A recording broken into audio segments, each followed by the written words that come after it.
से आपका एसआर आदर्श स्कूल के यूट्यूब चैनल पर स्वागत है। और जो स्वतंत्रता का अधिकार पढ़ रहे थे आर्टिकल 19 से 22, उसमें आर्टिकल 19 की 6 स्वतंत्रताओं के बारे में अपन बात कर ली थी।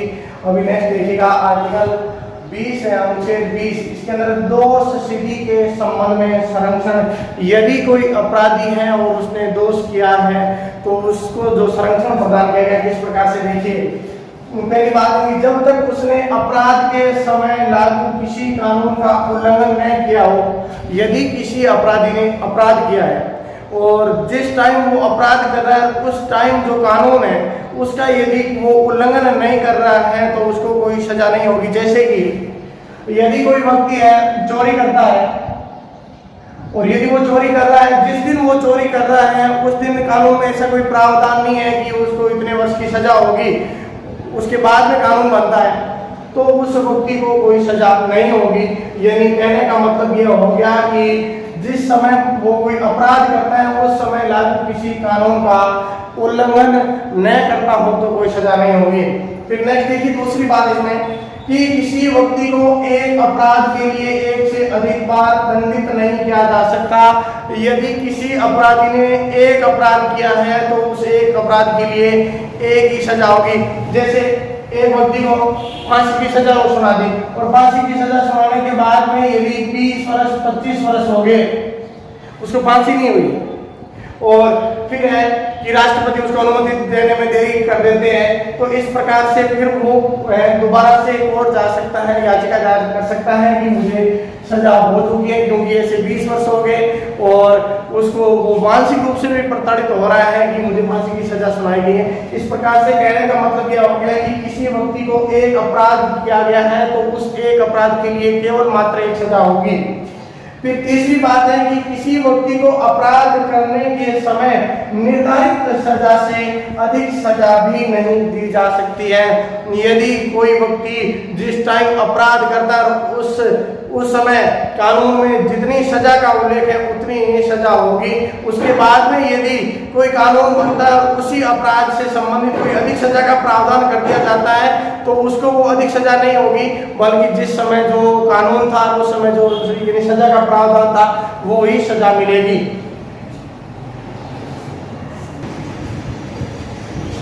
जो आर्टिकल 21 है उसमें प्राण व दैहिक स्वतंत्रता का उल्लेख है, यानी अनुच्छेद 21 में जीवन जीने के अधिकार का उल्लेख किया गया है कि किसी व्यक्ति को उसके जीवन व व्यक्तिगत स्वतंत्रता से, ध्यान से सुना इस बात को, विधि यानी कानून, विधि द्वारा स्थापित प्रक्रिया को छोड़ करके, यानी कानून के द्वारा जो स्थापित प्रक्रिया उसको छोड़ करके अन्य किसी प्रकार से वंचित नहीं किया जा सकता है। यानी संसद कानून बना करके इसमें फेरबदल कर सकती है, इसके अलावा उसको वंचित नहीं किया जा सकता है।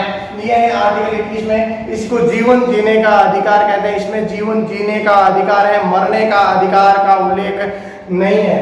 तो इसमें देखिएगा एक अनुच्छेद 21 कै और 21 कै में क्या किया गया कि शिक्षा है उसको शिक्षा के जो शिक्षा का अधिकार है उसको मूल अधिकार में जोड़ दिया गया। 21 कै जोड़ा जाता है, देखिए 86वां संविधान संशोधन, 86वां संविधान संशोधन अधिनियम और 86वां संविधान संशोधन अधिनियम है, यह 2002 में बनता है। और इसके द्वारा क्या किया गया कि इसको आर्टिकल 21 में शिक्षा का अधिकार, और शिक्षा के अधिकार में क्या बात जोड़ी कि 6 से 14 वर्ष तक के बच्चों को निःशुल्क व अनिवार्य शिक्षा प्रदान करना। और यह जो प्रभावी होता है वो होता है 1 अप्रैल 2010 से प्रभावी, यानी यह जो शिक्षा का अधिकार था आर्टिकल 21 कै में जोड़ा गया 86वां संविधान संशोधन अधिनियम 2002 के द्वारा।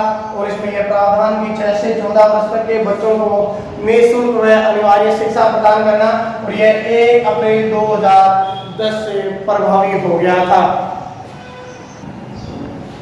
देखिए नेक्स्ट अनुच्छेद जो 32 है उसमें कहा गया है कि जो बंदी बनाए हुए व्यक्ति हैं, यानी बंदी जो आर्टिकल 20 पढ़ा था, 20 में 2 सीढ़ी का अधिकार पढ़ा था, 21 में जीवन जीने का अधिकार है, और 22 के अंदर क्या है कि इस अनुच्छेद के तहत बंदी व्यक्तियों को कुछ अधिकार दिए गए। यदि किसी को बंदी बना लिया गया है उसको भी जो अधिकार मिले हुए हैं, वो अधिकार है पहला कि उसको बंदी बनाया जा रहा है तो बंदी बनाने का कारण जानने का अधिकार है।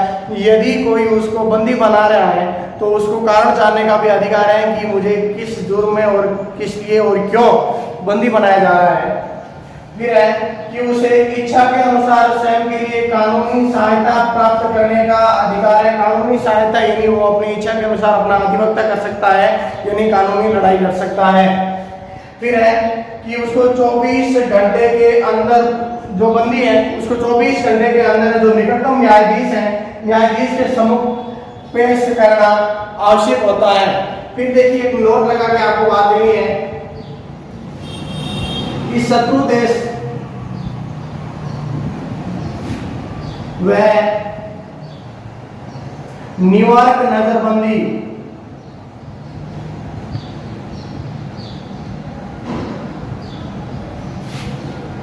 के तहत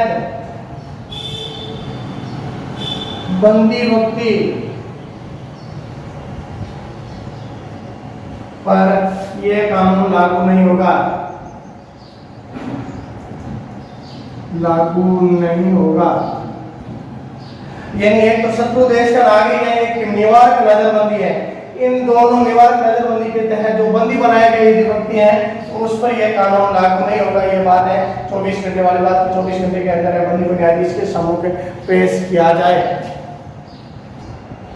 इसे जो आर्टिकल 22 के अंदर जो लास्ट वाली बात पढ़ी थी अपन ने कि शत्रु देश में न्यूयॉर्क नजरबंदी के तहत जो गिरफ्तार किए गए या बंदी बनाए गए व्यक्ति हैं उस पर वो कानून लागू नहीं था। तो देखिए न्यूयॉर्क नजरबंदी क्या है।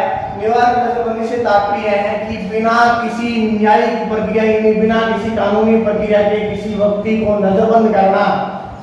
फिर यह अपराधी को दंडित करने से नहीं बल्कि अपराध को रोकने की प्रक्रिया है। यानी सरकार का कोई उद्देश्य नहीं है कि उस अपराधी को दंडित किया जाए, बल्कि जो समाज में अपराध हो रहे हैं उस अपराधों को कम करने के लिए इस निवारक नजरबंदी कानून को प्रयोग में लाया गया।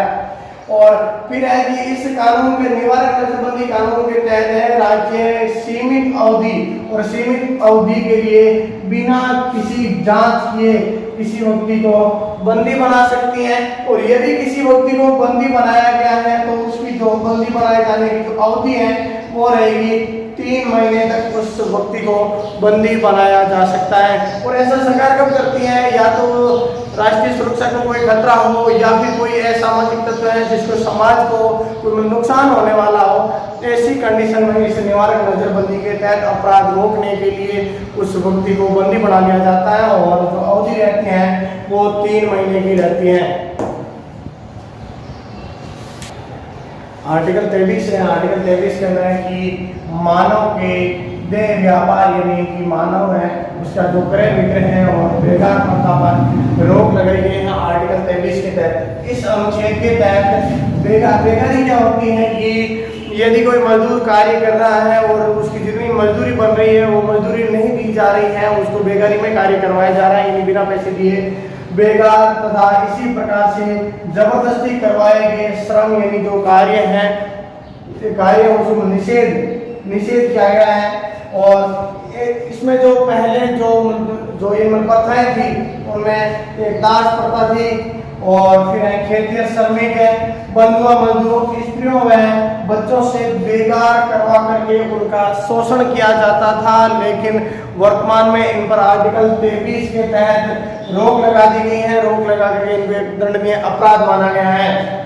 यानी संविधान में मांगे शोषण की ये जो प्रक्रियाएं थी, दास प्रथा, खेतिहर श्रमिक, बंधुआ मजदूरों, स्त्रियों व बच्चों से बेगार जो शोषण करवाया जाता था, इन सभी रूपों को कानून के अनुसार दंडनीय घोषित कर दिया गया है। यानी कि आर्टिकल 23 के तहत इन सभी को दंडनीय अपराध घोषित किया गया है। आर्टिकल 24 है। 24 के अंदर क्या है कि बाल श्रम को निषेध किया गया है, यानी कि छोटी आयु के बच्चे हैं, 14 वर्ष से कम आयु के बच्चे हैं, उनको कारखानों, खानों या जो भी जोखिम वाले कार्य हैं उन पर नहीं लगाया जाएगा, ऐसा दंडनीय अपराध माना गया है। तो ये शोषण का विरुद्ध अधिकार है 23 और 24 है, और 23 में जो मानव का देह व्यापार है और उसकी जो क्रय विक्रय है या जो पुरानी परंपराएं थी उन पर रोक लगाई गई है। और इसके 24 में बाल श्रम निषेध में कि इसके अनुसार 14 वर्ष से कम आयु वाले बच्चों को कारखानों, खानों अथवा जोखिम वाले काम पर नहीं लगाया जाएगा। और इसका उद्देश्य क्या है, ये जो बाल श्रम निषेध का उद्देश्य है कि इसमें कि कम आयु के जो बालक हैं उनका स्वास्थ्य व जीवन, यानी स्वास्थ्य व जीवन की रक्षा करना है, उनको शोषण से बचाना ही एक उद्देश्य है।